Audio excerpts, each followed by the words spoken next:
Hello, welcome to Shad Life. I am going to go pedal around on the Grand Canyon 5 and just give an initial overall impression.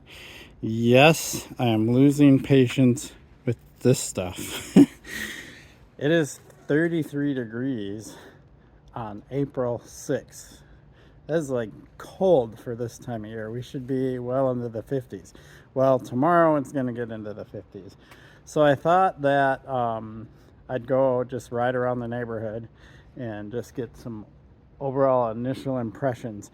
The first thing I want to say is that this bike is 100% stock. I haven't changed a single thing, not even the pedals that I talked about that I know that I'm gonna hate. I'm actually wearing some 510s, so I'll talk about the pedals in a moment when I'm riding the bike. But yeah, I'll shift it, I'll ride it, talk a little bit about fit and how the bike feels, keeping in mind that it is a cross-country bike. One of the things I do notice though, if you come down and take a look, generally XC bikes, when you have the seat in its ideal position, I probably could go like maybe a half inch or so higher, but because it doesn't have a dropper, I have to kind of find that comfortable medium. But even though the seat is still lower than the handlebar height, and if you see a lot of XC bikes, the seat will oftentimes be higher than the handlebar height. So that's a sign that I think it'll be more comfortable than what I'm expecting. And the bars have, I think, a 10 millimeter rise to them, so they're not entirely flat. They got just a little bit of rise. So we'll see. Let's stop yapping and let's get on the bike. Okay, so my initial impressions. Keep in mind, this is a size small, so it comes with a 27.5 size wheel. Medium, large, extra large come with a 29-inch wheel. So this will be from an understanding that this is a 27.5 by 2.25 tire. So initial impressions, I am 5'7", in case you're wondering. Is it feels really good as far as like geometry and handling. It isn't super leaned over, super low on the front, although the way I like to ride, I like to be up just a little bit higher. It does have a relatively short stem. I do not know the length. I will look it up and put it on the screen right here. But as far as fit and feel go, my initial impressions, and I just got on this bike like a few moments ago, did a couple of brake bed in steps and so on and so forth. So let's do this loop and do the hill bomb that I like to do, and get an idea what this bike feels like at speed. But yeah, initial impressions are pretty good. Let's do this hill bomb and then I'll talk about a few things that, or at least one thing I don't like. You already know I don't like the pedals, and yeah, they don't like them. They don't grip. I have 510 shoes on and I still don't have any grip. Okay, hill bomb.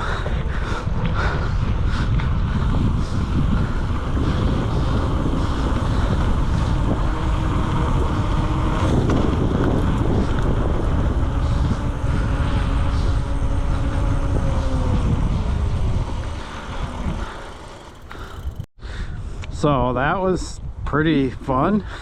It felt really stable. No complaints on the hill bomb. Now let's do the climb. I mean, I already know that this has a good drivetrain for this climb. It's windy and cold. I mean, it's a hardtail. It's got a wide range of gears. I just climb right up this steep hill. Piece of cake.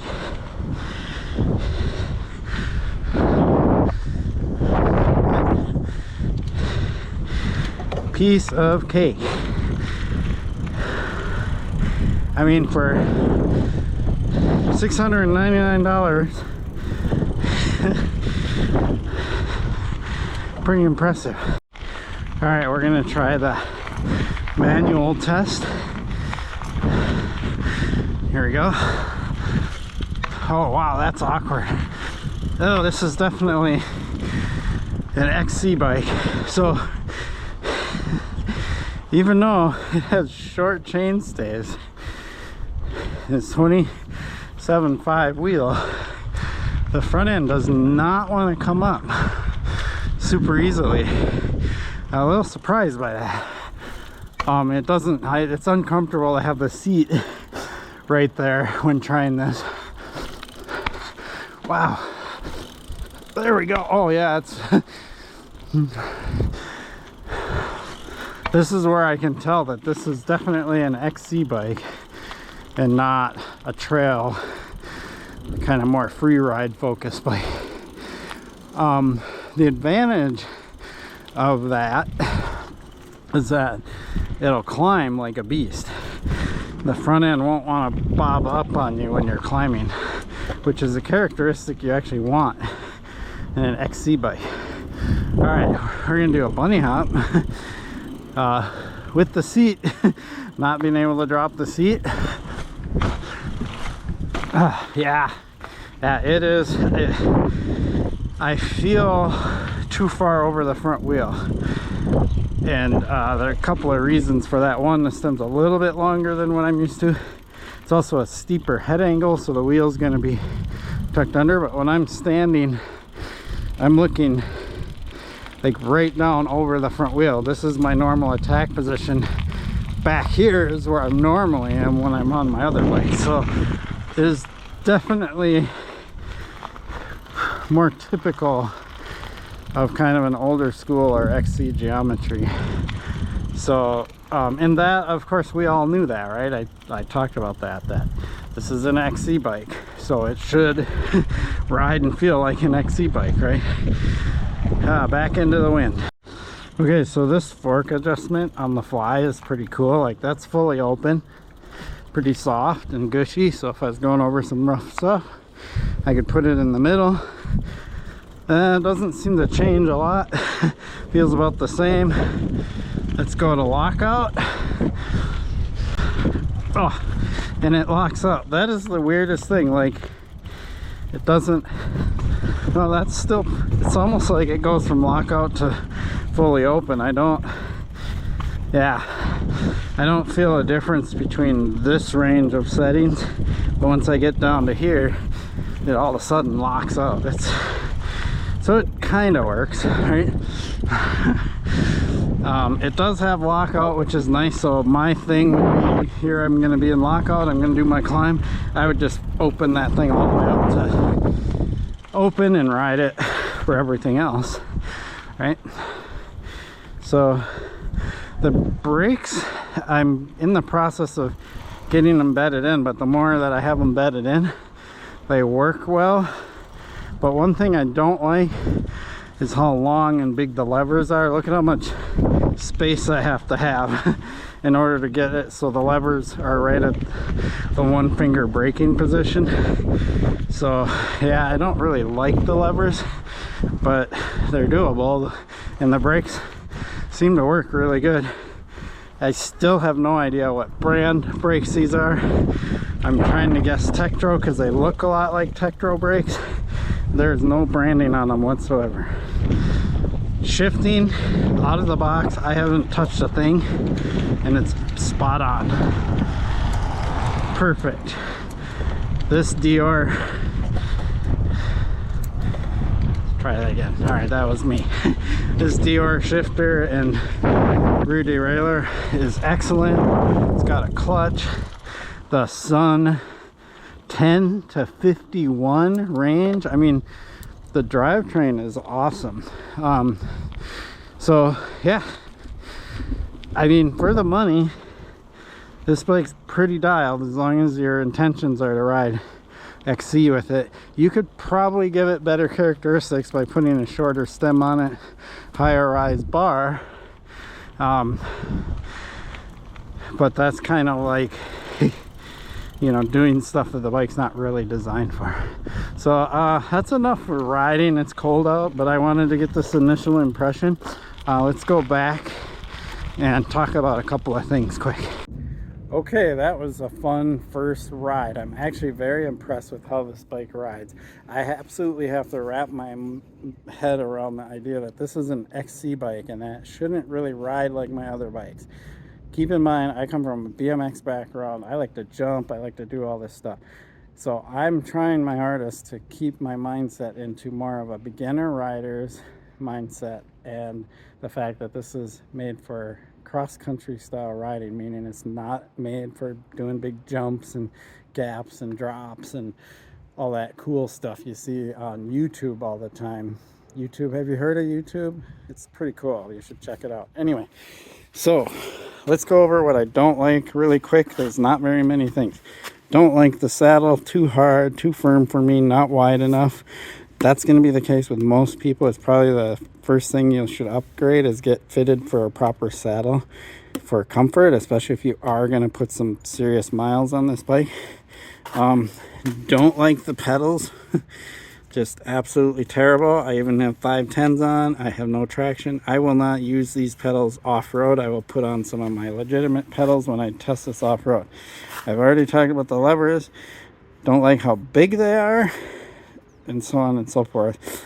And it's just a little funky. This thing kind of works. It doesn't have the granularity you would expect going through here, but it does lock out and it opens up. So I just think open, lock. And it says open lock, but it's got all these kind of middle settings. They don't seem to do anything. Otherwise, the fork feels pretty good. It has rebound adjust. I did set that up. It has preload adjust. It's a spring fork, not an air fork, so you're limited with what it can do just by turning dials, things like that. All right, that's it for the things I don't like. And I've already talked about the fact that it's not dropper compatible. I'm going to talk about that in a second. So what I do like, it rides smooth, it rides nice. It has a really nice drivetrain. If you saw my review on that North Rock fat bike I rode, the drivetrain was terrible on that bike. It was almost like they focused on everything else and then put the crappiest drivetrain they could put on the bike. Canyon made absolutely sure that they put a kick butt drivetrain on this bike. I mean, Deore, a 10 to 51 tooth Sun Race cassette, like super awesome. It's even got an aluminum carrier for the cassette, which saves weight. Hydraulic brakes, solid crank, it's with no flex that I could tell, things like that. It is a steel chainring, so the crank's gonna be heavier, but it's gonna be durable and last. That's the important thing. That North Rock, just from torquing uphill, the chainring bent because it was this flimsy, thin steel crappy thing. At least they got it right here. Drivetrain is important.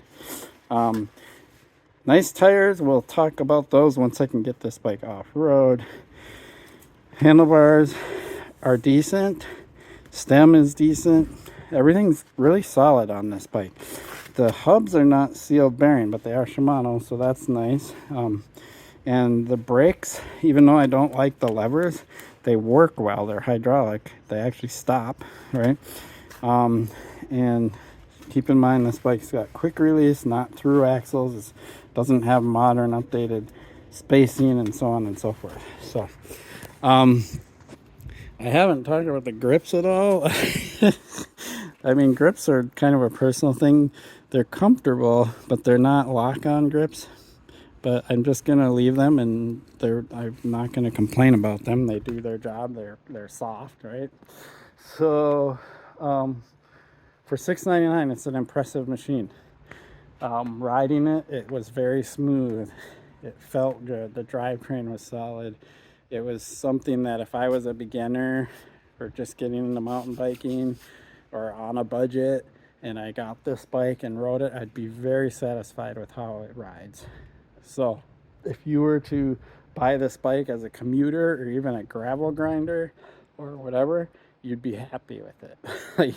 But it is designed for XC riding, off-road, and so on and so forth. So pretty sweet deal. We will get more into this bike, especially when this crap goes away, and I can get it off road. I really appreciate your support for my channel.